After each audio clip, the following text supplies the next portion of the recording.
Ciclomotores agora, aqueles que, as cinquentinhas, né? Vou colocar aqui, ó, cinquentinhas, 50 por hora, 50 cilindradas, que exige que o condutor tenha ACC, pelo menos, com a categoria A também pode, né?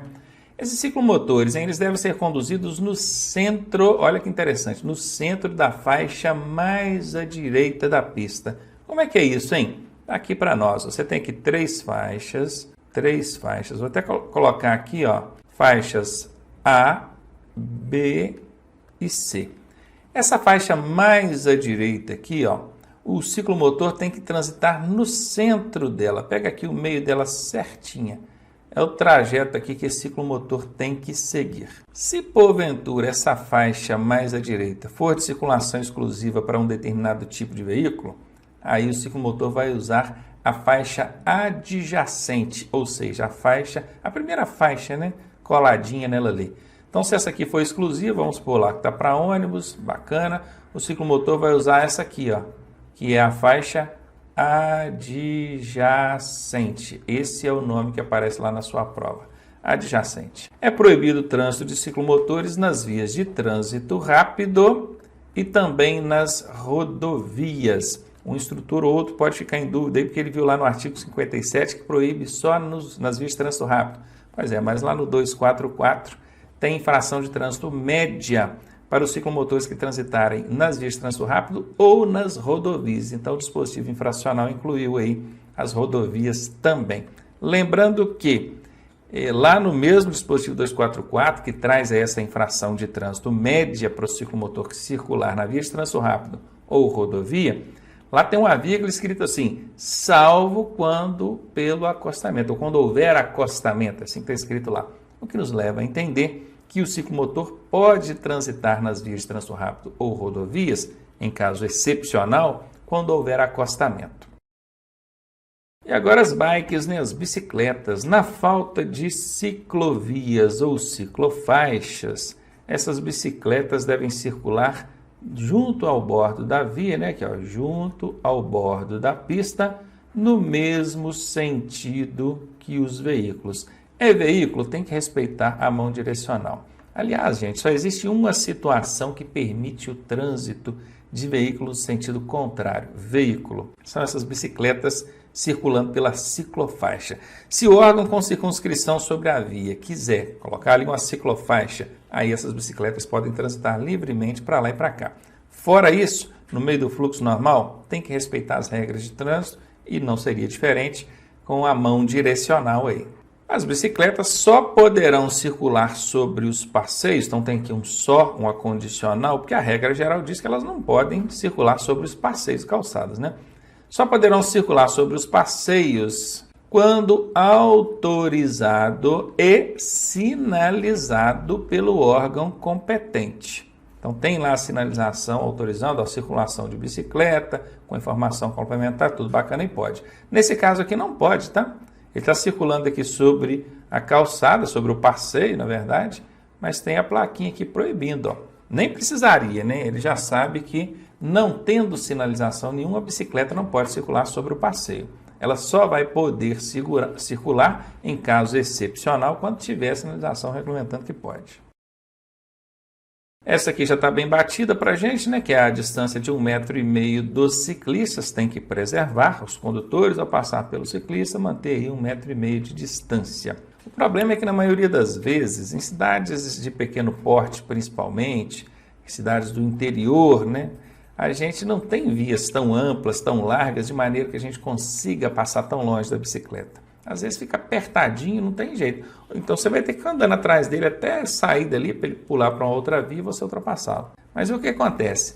Passa a menos de 1,5 m, mas em velocidade bem reduzida. Eu estou falando isso para a prática, tá? Para o dia a dia mesmo. Porque às vezes até na hora do seu exame de direção, você quer lá passar pela bicicleta e vê que não tem espaço suficiente para manter aquele 1,5 m, até porque tem que ser no olhômetro também, né? Como é que você vai saber que ele tem 1,5 m, 1,60 m, 1,40 m? Não dá para saber. Mas aí você fica naquele arroxo, eu preciso passar e não tem espaço, diminua a velocidade, passa de primeirinha, bem devagarinho, às vezes dá um toque na buzina, nesse caso a buzina pode ser usada, não é? Tudo bem. Mas na prova teórica perguntou 1,5 m ou 1,5 metros, é a mesma coisa, né? é a distância que o condutor deve manter das bicicletas aí. O ciclista empurrando a bicicleta equipara-se a um pedestre em direitos e deveres. Aí sim, ele pode descer da bicicleta aqui, ó, está empurrando a bicicleta sobre o passeio tranquilamente. Os pedestres, ao circular pelas vias, devem o quê? Em trechos urbanos, que é dentro de cidades, circular pela calçada ou passeio. A diferença entre calçada e passeio a gente vai ver mais adiante. Esse aqui está andando na calçada, já dei até um joinha para ele aqui, ó. Joinha, ok para ele, bacana, circulando pela calçada. Ou em fila pelos bordos da pista. O que é bordo da pista? É a beirada da pista, a margem da pista, o cantinho, né? Ele não pode ficar circulando no meio do trânsito, igual esse doidão está fazendo aqui, ó. Então, quando não existir passeio ou calçada. Então, a regra geral é, ande pela calçada ou pelo passeio. Não tem calçada ou passeio, então ande pelos bordos da pista. Esse aqui, ó, negativo para ele, ó, negativo. Está andando lá no meio do trânsito, perturbando o trânsito, colocando a vida e a segurança dele em risco, né? E aqui, ó, nas vias rurais, opa, agora mudou, ó. Aqui a gente estava falando de vias urbanas, dentro de cidades. Agora, vias rurais, que sejam estradas ou rodovias. Uma rodovia é uma via rural, né? Que não tiver acostamento, porque o pedestre deve transitar pelo acostamento, preferencialmente.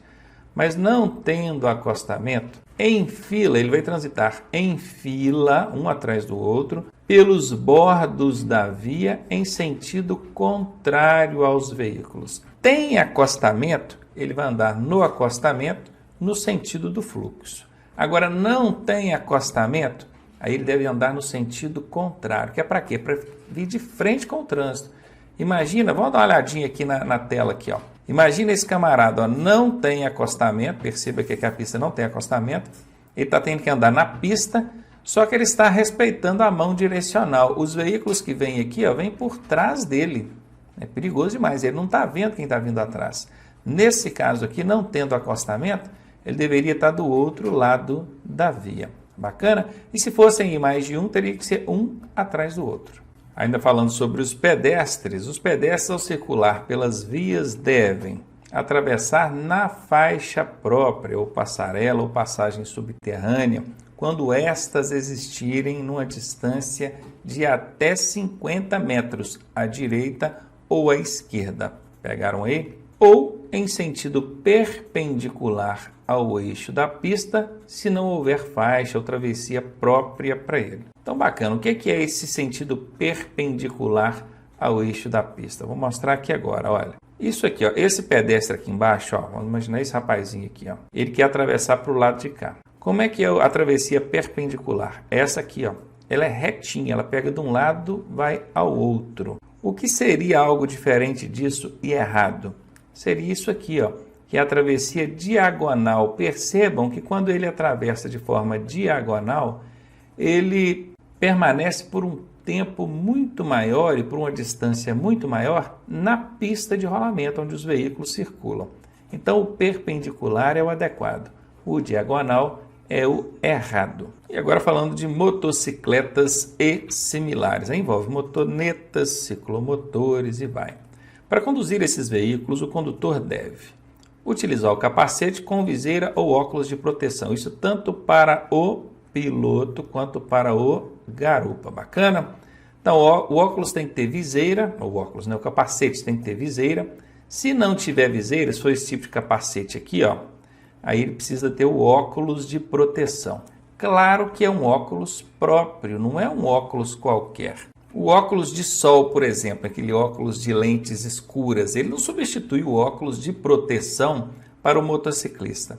Também não pode ser aquele óculos utilizado como EPI, que é o equipamento de proteção individual. Pode não, tá? Tem que ser o óculos próprio. Esse que vocês estão vendo na imagem aí, que é para pilotar motocicletas ou similares. O condutor precisa segurar o guidão com as duas mãos, exceto, obviamente, né, quando ele for fazer um sinal, né, vai dobrar a direita, dobrar a esquerda, ele pode tirar uma mão para poder fazer o sinal ali. Que o sinal, né, que vai mudar a direção pode ser tanto por meio da luz indicadora de direção, como por sinal de braço, isso a gente já aprendeu. Ele precisa utilizar vestuário adequado. Bom, isso é o que está no Código de Trânsito, né? Só que vestuário é esse? Ainda não foi regulamentado. Quem regulamenta isso é o CONTRAN, e o CONTRAN ainda não o fez. Desde 1998 que essa regra existe no Código, ou seja, já tem mais de 20 anos, e até hoje o Conselho Nacional de Trânsito não conseguiu regulamentar qual é o vestuário para as motocicletas. Regulamentam tanta coisa desnecessária e inútil, né? Uma coisa importante, igual é o caso do vestuário para esses usuários desse tipo de veículo, ainda não foi regulamentado. E justamente as motocicletas, que hoje já acendeu aí uma luz vermelha, aliás, uma luz roxa, né? Porque de cada 4 acidentes de trânsito, não estou dizendo com vítima, não, acidentes, aconteceu o acidente, de cada 4 casos, 3 envolvem motocicleta, ou seja, 75% dos acidentes de trânsito hoje envolvem uma motocicleta ou veículo similar. É brincadeira, né? Ainda falando de motocicletas ou similares, diz que os passageiros desses veículos só podem ser transportados em sidecar, que é o carrinho lateral aqui, né? Sidecar é o carro lateral. Ou então em assento suplementar atrás do condutor. É o padrão, né? Esse padrão aqui, ó, vai ser transportado atrás do condutor, bacaninha, sem problema. Uma pergunta, uma dúvida para vocês. Imagine que esse garupeiro aqui, ó, esse passageiro da motocicleta, está sentado de lado, com as 2 pernas para o mesmo lado, em vez de ficar aqui montado na motocicleta. Será que ele estaria cometendo infração de trânsito? Olha, eu até lancei isso aí um tempo atrás como desafio, né, no nosso canal lá, e o pessoal ficou bastante em dúvida. Na verdade, não existe uma infração de trânsito para essa conduta. Não tem lugar nenhum que diz que o passageiro tem que ir montado na motocicleta. O montado é quando ele coloca uma perna de um lado e uma perna de outra.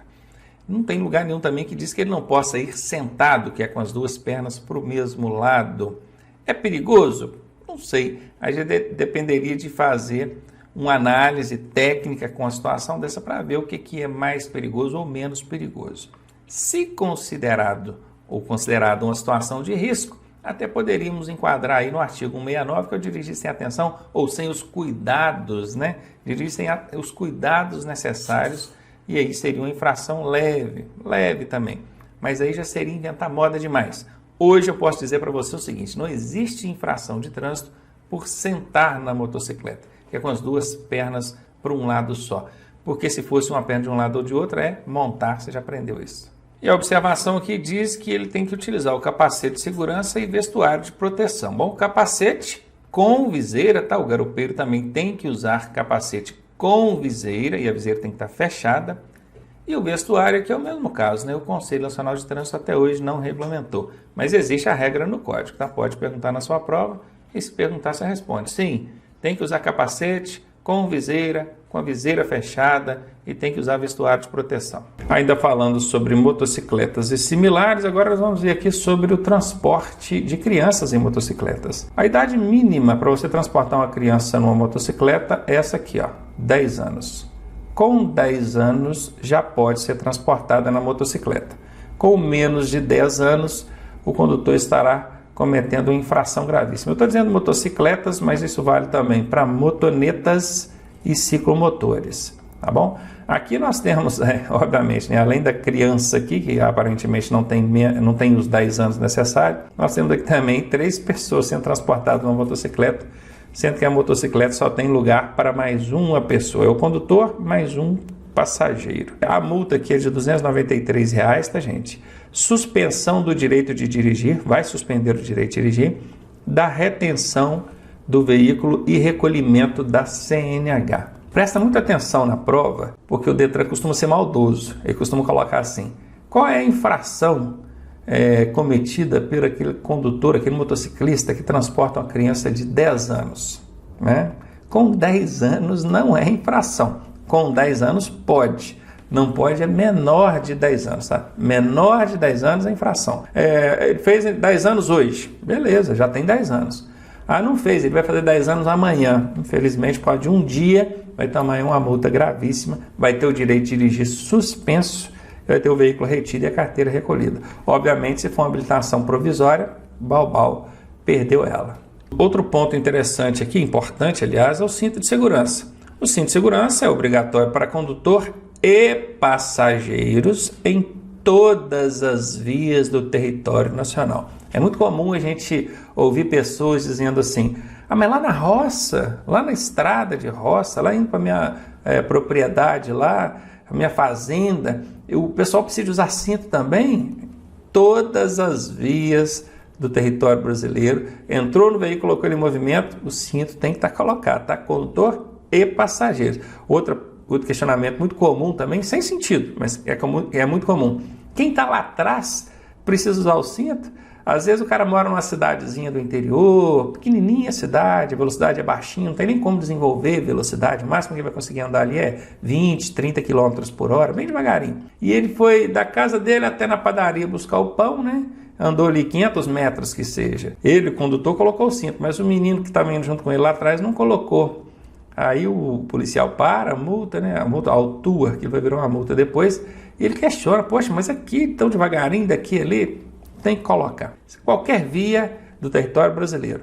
Ligou o carro, meu amigo, botou ele em movimento, cinto de segurança em todo mundo que estiver dentro do veículo. A não utilização do cinto de segurança é uma infração grave. O valor da multa é R$ 195, isso vai dar aí 5 pontos do prontuário do condutor e o veículo vai ficar retido até que o cinto seja colocado. Agora uma outra informação aqui. Imagine que o condutor está sem o cinto e tem mais um ou dois passageiros sem cinto. Vamos estabelecer aqui mais 2 passageiros sem cinto. Quantas multas esse camarada vai tomar? São 3? Uma para ele, condutor, mais uma para cada passageiro? 3 multas? Seriam 2 multas, uma para ele, condutor, e a outra pelos passageiros sem cinto? Ou seria apenas uma multa que já envolve a circunstância de deixar usar o cinto de segurança? A resposta é apenas uma multa, independentemente de estar só o condutor sem cinto ou todos dentro do veículo sem cinto, somente uma multa será aplicada. Guardou isso? Diferente acontece quando é uma motocicleta. Na motocicleta, se tiver o condutor sem capacete e o passageiro também, serão 2 multas. Uma pelo condutor e outra pelo passageiro. Agora, no automóvel, não. Sem o cinto de segurança, se tiver um sem cinto ou todos sem cinto, será aplicada apenas uma multa.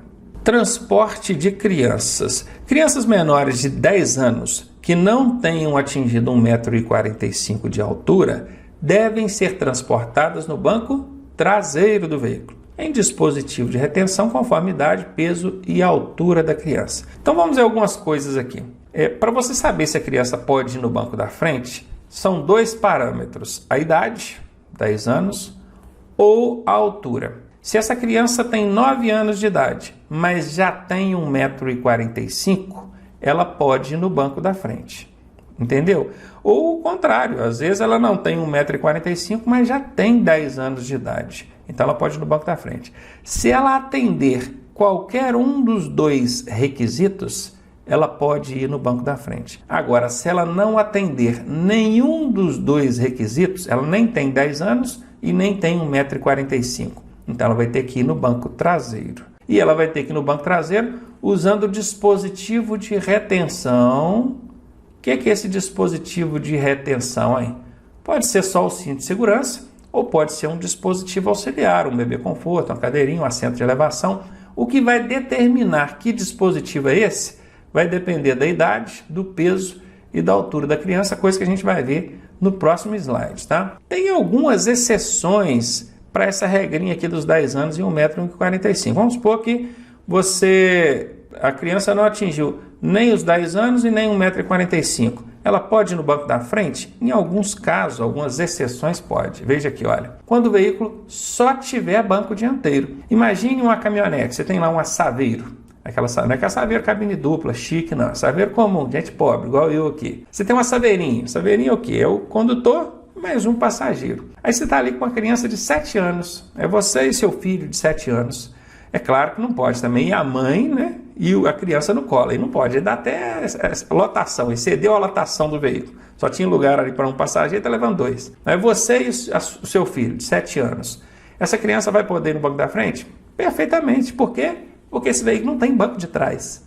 Então é óbvio, entendeu? Só tem o banco da frente. Aí já pode fugir daquela regrinha. Abre a exceção da regrinha dos 10 anos ou 1,45 m. O segundo caso é quando você tiver mais crianças que lugares no banco de trás. Aqui, por exemplo, ó, nessa imagem aqui, nós temos 4 crianças no banco de trás. Aí o policial para e pergunta, pô, mas tem uma criança lá atrás sem cinto? Tem 4 crianças lá atrás e você poderia ter levado uma na frente? Aí o condutor fala assim, poxa, mas eu sei que menino menor de 10 anos ou menor de 1,45 m não pode ir no banco da frente. Ô, meu querido, se tiver mais criança do que lugar lá atrás, você tem que levar uma na frente. Antigamente, usava a regrinha da criança maior. Pega a maior, a de maior porte, e põe no banco da frente. Hoje em dia, nem isso. Então, você pode pegar a menor que seja e colocar no banco da frente, que não tem problema nenhum. Pega ali uma das 4 crianças e coloca na frente. Isso por regra, pela lei, né? Obviamente, se você entender que a de maior porte é que tem melhor condição de ser transportada na frente, que faça assim. Só estou querendo dizer que não existe mais aquela regrinha da criança de maior porte. Essa regrinha já caiu, se não me engano, em 2010 ou 2012, já tem muito tempo já. E ainda tem instrutor ensinando isso aí, né? E o terceiro caso aqui é quando no banco de trás só tiver cinto de 2 pontos. O que é o cinto de 2 pontos? Esse cinto que essa criança está usando aqui, ele tem 1 ponto de fixação, 2 pontos, 3 pontos. Agora, tem carros mais antigos que no banco de trás não tem esse primeiro ponto de fixação. Aí, consequentemente, não tem essa parte aqui do cinto, não tem, ó. Ela fica tendo só a parte subabdominal, é o chamado cinto de 2 pontos. Ou poderia ser também 2 pontos, pegando só aqui e aqui, né? Pega só a parte torácica, não pega a parte subabdominal. Então, se você está no veículo, que no banco de trás só tem cinto de 2 pontos, e no banco da frente você tem um cinto de 3 pontos, você pode levar essa criança menor de 10 anos ou menor de 1,45 m no banco da frente. Qual é a justificativa? Ora, lá atrás só tem cintos de 2 pontos. Aqui na frente eu tenho um cinto de 3 pontos. O cinto de 3 pontos comprovadamente oferece mais segurança, maior proteção. Então eu trouxe aqui, optei por trazer essa criança no banco da frente, mesmo sendo ela menor de 10 anos e mesmo ela ainda não tendo atingido 1,45 m de altura. Por óbvio, quem estiver fiscalizando, seja o policial, o agente de trânsito, ele conhece essas regras, essas exceções. Mas se porventura desconhecer, obviamente você vai fazer um recurso fundamentado nisso aqui e, claro, vai ganhar, né? Então, exibido aqui para vocês quais são as circunstâncias em que a criança tem que ir no banco de trás e quais são as exceções, vamos prosseguir aqui falando agora sobre os dispositivos auxiliares de retenção. Aqui eu coloquei de segurança, dispositivos auxiliares de retenção. Vamos colocar assim para ficar melhor compreendido. O primeiro dispositivo auxiliar de retenção é o bebê conforto. Ele vai ser utilizado desde o recém-nascido até a criança que tem 1 ano de idade, até ela fazer 1 ano de idade, né? Quando ela faz 1 ano de idade, ela já pode sair do bebê conforto e ir para a cadeirinha. E não é só a idade não, tá? É peso também, porque às vezes a criança está lá com 10 meses de idade, ela ainda não fez 1 ano, mas já está pesando 13 quilos. Então, quer dizer, já está na hora de passá-la para a cadeirinha. O bebê conforto está pequeno para ela, já não está bem acomodada ali mais no bebê conforto. E tem gente, tem pais que dizem assim, eu carreguei minha criança ali no bebê conforto até quase 2 anos de idade, porque eu prezo pela segurança do meu filho. Olha, se você estiver fazendo isso, você não está prezando pela segurança não, porque cada dispositivo desse, ele foi desenvolvido, construído para uma criança de um determinado tamanho, determinada idade. Então, se você usa o dispositivo numa criança que não está dentro das proporções indicadas para aquele dispositivo, você pode estar comprometendo a segurança dela.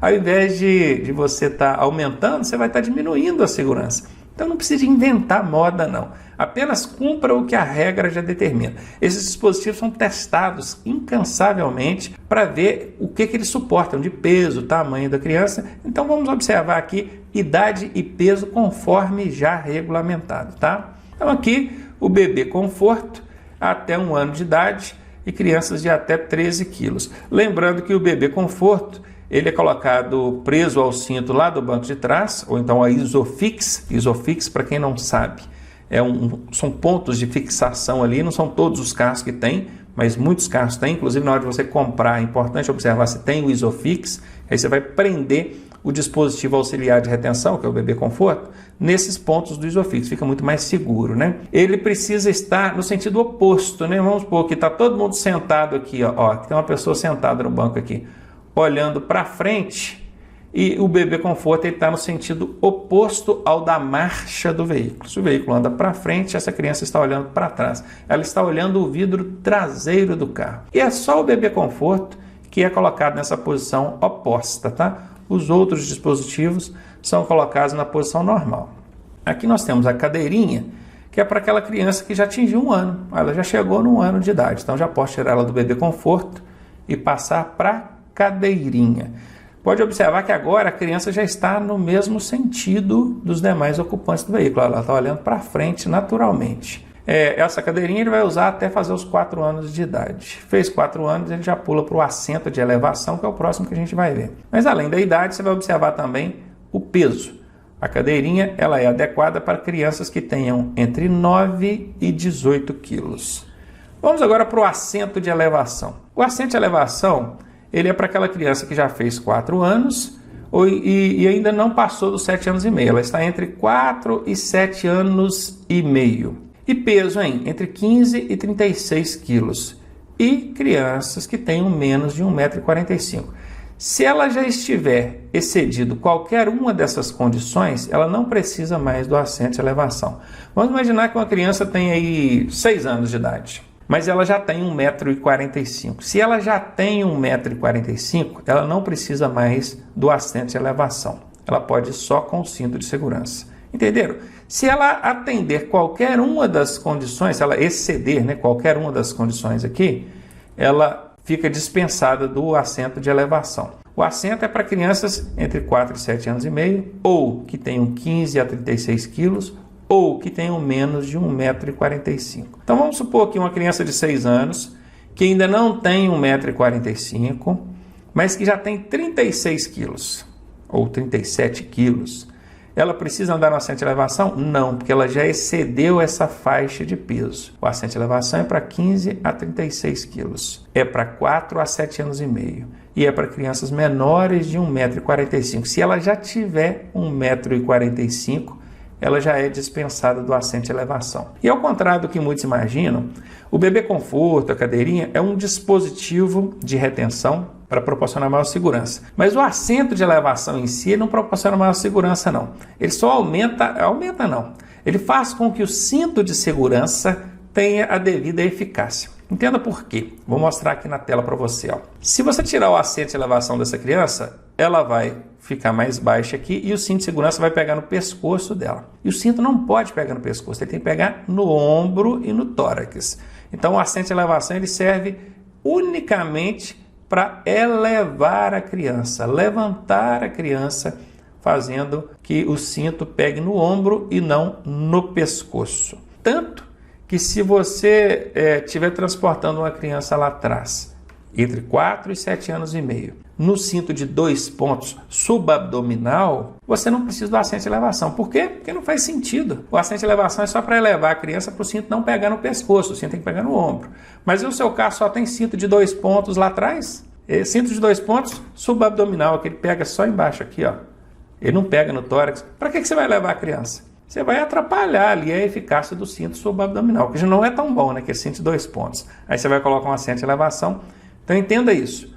O assento de elevação ele é dispensado quando o banco lá de trás ele só tiver cintos de 2 pontos subabdominais, é que ele só pega embaixo. Nesse caso não faz sentido usar o assento de elevação. E aqui um último caso, que é quando a criança já passou disso aqui, Ela já tem mais de 7 anos e meio, vamos supor, ela tem 8 anos, 9. Se ela já tiver 10 anos, ela pode ir no banco da frente, Mas ela é menor de 10 anos, veja, menos de 10 anos, já tem 8 ou 9, então ela vai no banco traseiro, o único dispositivo de retenção que ela vai usar é o cinto. Aí já não precisa mais de dispositivos auxiliares de retenção.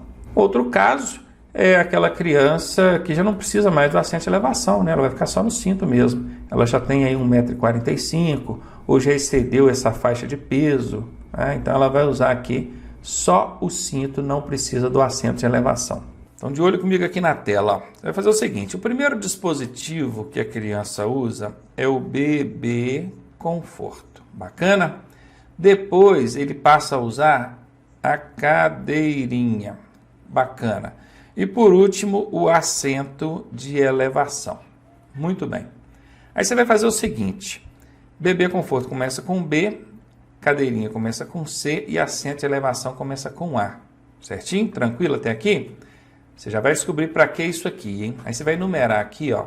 1, 2, 3, vai de 0, tem que começar no 0, desculpa. 0, 1, 2, 3, 4, 5, 6, 7. Aqui no 7 você vai colocar um meio, tá? 7, entre parênteses aqui, meio. Aí vai 8, 9 e 10. Beleza. Agora você vai entender por que você marcou aqui a letrinha, ó. Bebê conforto, começa com a letra B. Aí você vai pegar aqui de antes do 0 aqui, ó, de antes do 0, e vai fazer assim, ó, A, B. Tranquilinho, ó, A, B. Significa, aí você parou no 1, significa que de 0 até 1 ano a criança vai usar o B de bebê conforto. Então aqui, ó, pegou aqui antes do 0, A, B. Bacana, parou no 1. Depois é o C, não é? Então vamos continuar de onde a gente parou. A gente parou no 1 aqui, ó, vamos lá. Ó. Do 1 para frente, ela já vai usar a cadeirinha, mas até quando é que ela usa? Aí você vai usar o C aqui, ó. A, B, C. Opa, parou no 4. Então você já sabe que do 1 até o 4, ela vai usar o C de cadeirinha.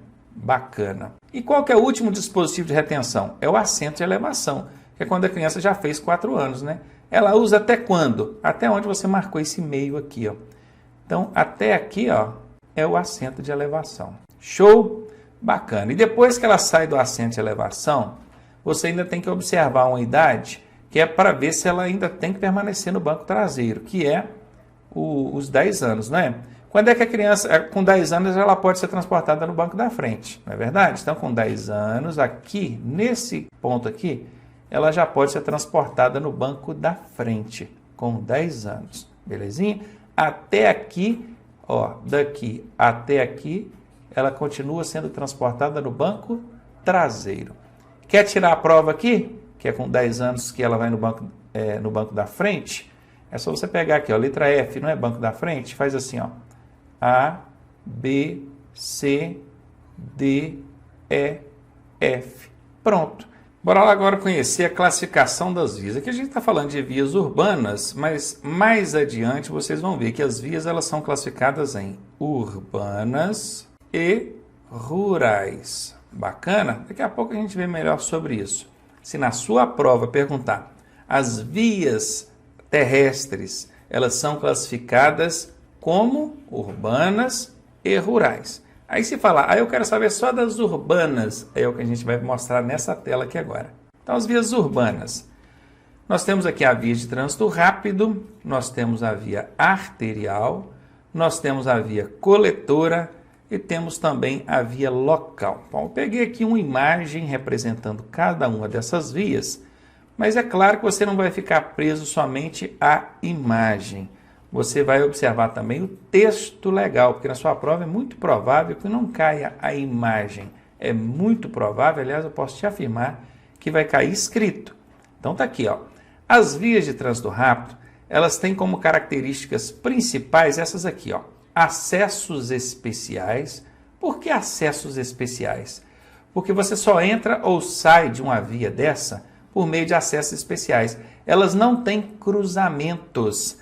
Você não consegue, observe que aqui, ó, quem está transitando numa via dessa aqui, não consegue pegar e sair aqui dela, ó, não consegue, ó. Tem um obstáculo físico, tem uma mureta, um gradil, qualquer coisa.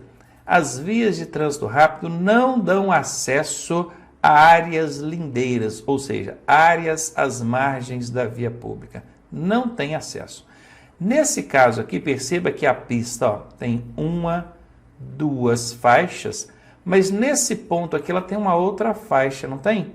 Uma faixazinha que está trazendo o trânsito aqui, ó, e esse trânsito vai se integrar nas 2 faixas de fluxo principal. Essa faixa que está integrando o trânsito aqui, ela chama-se faixa de integração e ela é considerada um acesso especial. Da mesma forma que tem uma faixa aqui que integra o trânsito no fluxo principal, Lá do outro lado, quem quiser sair, vai ter uma faixa que tira ele do fluxo principal, que é uma faixa de desintegração. Bacana? Então é isso, tanto essa faixa de integração, que é para entrar no fluxo, quanto a faixa de desintegração, que é para sair, são considerados acessos especiais e são características de uma via de trânsito rápido. Outra característica da via de trânsito rápido é que o trânsito dela não tem interrupção. Veja aqui, ó, sem interrupção. O trânsito não para. Você não vai encontrar numa via de trânsito rápido um cruzamento, onde um veículo tem que parar para o outro passar. Você não vai encontrar numa via de trânsito rápido uma passagem de travessia de pedestres em nível. Pode até encontrar passarela por cima ou subterrânea por baixo, mas em nível você não vai encontrar. Não existe também numa via de trânsito rápido um semáforo, né, que vai estar vermelho ali e o trânsito vai ter que parar. Não para. O trânsito na via de trânsito rápido não tem interrupção.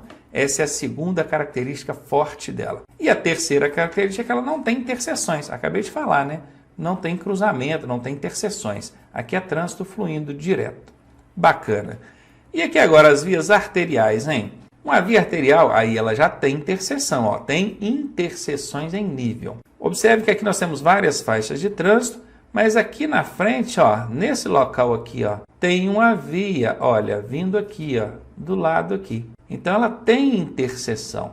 Do outro lado, ó, tem uma via saindo aqui, ó. Bacana? Ela é uma via que tem semáforo. Por que ela tem que ser semaforizada? Porque ela é uma via de fluxo principal. Tem muito trânsito, o trânsito é intenso. Imagina esse veículo que está vindo nessa via lateral aqui para atravessar. Como é que ele vai atravessar se não tiver semáforo? Tem que ter semáforo. Então a via de trânsito rápido, aliás, isso aqui é uma via arterial, né? Uma via arterial, ela tem como característica marcante o fato de ser semaforizada. E ela liga o trânsito entre regiões. Você tem uma região aqui, ó, zona sul da cidade. E lá do outro lado você tem a zona norte da cidade. Entre uma região e outra, quem vai fazer a ligação são as vias de trânsito rápido e as vias arteriais. Bacana? Então é isso aí. Via arterial entre as regiões. Trânsito entre as regiões. Continuando agora. Via coletora já é uma via de bairro. Dá para perceber que isso aqui é uma via de bairro, não dá? A finalidade dela é coletar o trânsito lá nas vias de trânsito rápido e levar, nas vias arteriais de trânsito rápido, e levar para os bairros. Ela coleta o trânsito das vias de fluxo principal e leva para os bairros. E ela distribui também. Ela pega o trânsito aí dos bairros e distribui para as vias de trânsito rápido. É por onde você chega ou sai nos bairros, né? São essas vias de bairro mesmo, vias coletoras. Elas ligam regiões, aliás, não ligam, né? O trânsito dessas vias é dentro das regiões. Bom, aqui nós temos a região norte, não tem? Você vai encontrar uma via coletora saindo da região norte aqui? Não, você vai encontrar dentro da região norte. Você vai encontrar várias dessas vias, várias, dentro das regiões. Então guardem, vias de fluxo principal são entre regiões, elas ligam as regiões. Agora as vias coletoras são dentro das regiões. E por último, nós temos a via local. Essa é muito fácil, tá? Ela pertence a áreas restritas, condomínios, universidades, parques, praças, né, zoológicos, quando são muito grandes, também costumam ter áreas restritas, fechadas. Elas não têm semáforo, tá? Não tem semáforo e a velocidade desenvolvida lá é bem baixinha. Bom, agora que vocês já viram, conheceram aqui essas vias, vamos falar aqui das velocidades. O Código de Trânsito Brasileiro, ele já tem pré-estabelecido para cada tipo de via uma velocidade. Quer dizer que se você está andando numa via e não tem sinalização nenhuma regulamentando velocidade, você não pode dirigir a qualquer velocidade. Não tem sinalização, eu posso andar na velocidade que eu quiser. Não. O código já estabelece velocidades para cada tipo de vias. E é isso que você está vendo na tela aqui, ó. Quando a via não tiver sinalização regulamentando a velocidade, você vai observar essas sinalizações que eu coloquei aqui, ó. Essas são as que o Código de Trânsito já pré-estabelece. Se você está numa via de trânsito rápido, 80 por hora. Se você está numa via arterial, 60. Via coletora, 40 e a local, 30. Ela vai caindo de 20 em 20, não é? e na última aqui ela cai só 10. Aí ficou 80, 60, 40, 30. Bacana. Então, ó, prestem atenção, procurem guardar essas características aqui de cada uma dessas vias, características escritas e as velocidades para elas, porque isso vai perguntar na sua prova mesmo, não tenha dúvida. Vamos ver agora as vias rurais, né? Porque aqui nós vimos as vias urbanas. Vamos para as rurais. Aqui, vias rurais. Vamos ver, ó. Nas vias rurais nós temos a rodovia de pista dupla, né? Aqui tem um obstáculo no centro, aqui, um canteiro, um gramado. Do lado direito a gente tem uma pista subindo e do lado esquerdo a gente tem uma pista descendo. Ó, Ronaldo, mas rodovia é via rural? Sim.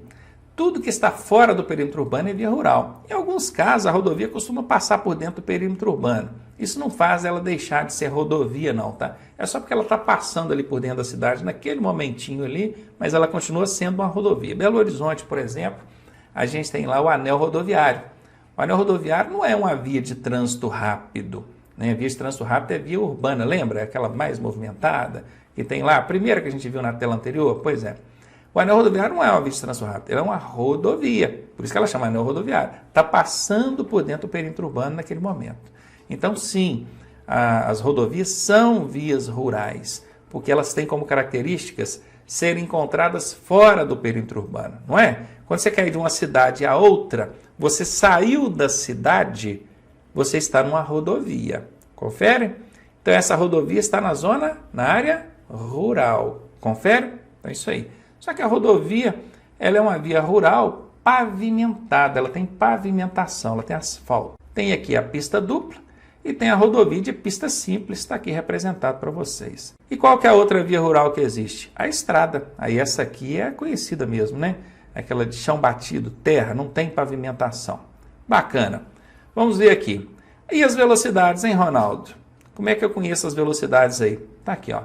Automóveis, caminhonetas. Cuidado para não confundir com caminhonete, tá? Aqui é o veículo misto, caminhonetas. E motocicletas, elas podem transitar, esses veículos podem transitar, quando for pista dupla, a 110 por hora. Quando for pista simples, 100 por hora. E os outros veículos, em caminhões, ônibus e tal, eles vão transitar a 90 km por hora, independentemente se é pista dupla ou pista simples. E na estrada não tem trelelê, vai ser sempre 60 por hora para todos os veículos.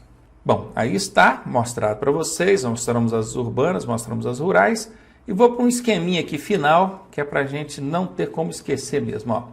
Classificação das vias, urbanas e rurais. Bacana, isso nós já sabemos. As urbanas são 4, trânsito rápido, arterial, coletora e local. E as rurais são 2, rodovias e estradas. As vias de trânsito rápido têm algumas, as vias, cada uma via tem as suas características. Eu peguei uma característica mais forte de cada uma e coloquei aqui, ó. Trânsito rápido tem acessos especiais, só entra ou sai delas por meio de acessos especiais. E a arterial é aquela que tem semáforo, ó. Com semáforo, é uma via de fluxo principal, tem interseção, tem cruzamento, então tem que ter semáforo, senão o coitado que vai atravessar uma via dessa não consegue atravessar nunca, né? Porque o trânsito não para. A coletora são vias de bairros, né, que vão coletar e distribuir o trânsito. E a via local são aquelas de áreas restritas. Muito bem. E as rodovias, hein? A rodovia, elas são vias pavimentadas, a característica principal dela é ser pavimentada, e a estrada é não ser pavimentada. Rodovia é uma via rural que tem asfalto, tem pavimento. E a estrada é uma via rural que não tem asfalto, não tem pavimento. Beleza, vamos ver as velocidades agora. É só lembrar daquele, né? 80, 60, 40, 30. Vem caindo de 20 em 20, na última só cai 10. E a rodovia? Se for automóveis, caminhonetas e motocicletas, que termina com as também, vai ser na pista dupla 110, na pista simples 100 por hora. E se for qualquer outro tipo de veículo, que são os demais veículos, vai ser 90 por hora, independentemente se pista simples ou dupla.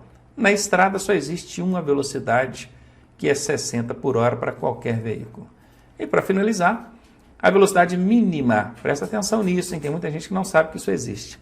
A velocidade mínima equivale sempre à metade da máxima. Se na sua prova perguntar qual é a velocidade mínima para circular numa via de trânsito rápido, é a metade da máxima. Qual que é a metade da máxima aqui?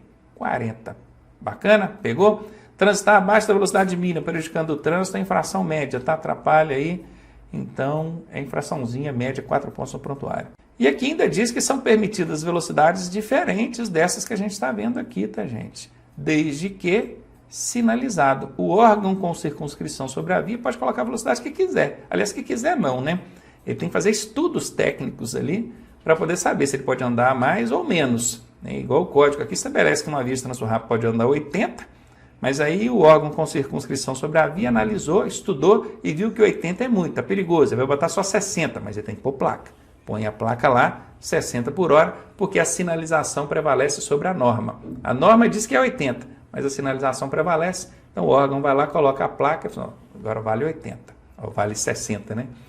E o contrário também poderia ser, né? Ela diz que é 80, mas aí o órgão analisou, estudou, viu que dá para andar mais, bota 100 lá na placa e deixa o pessoal andar. Bora lá, vamos finalizar então essa parte aqui de conteúdo de norma de circulação com a última dica aí. Nas vias internas, vias internas, que pertencem aos condomínios, vocês já sabem bem o que é condomínio, aqui ainda fala, constituído por unidades autônomas e vias de áreas de estacionamento privado, e já até falamos isso, né?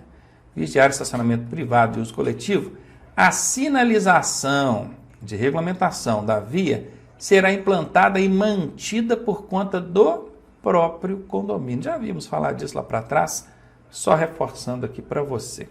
Show! Então, se liga aí que na próxima aula a gente já vem falando aí sobre as questões comentadas sobre esse conteúdo de normas de circulação e conduta.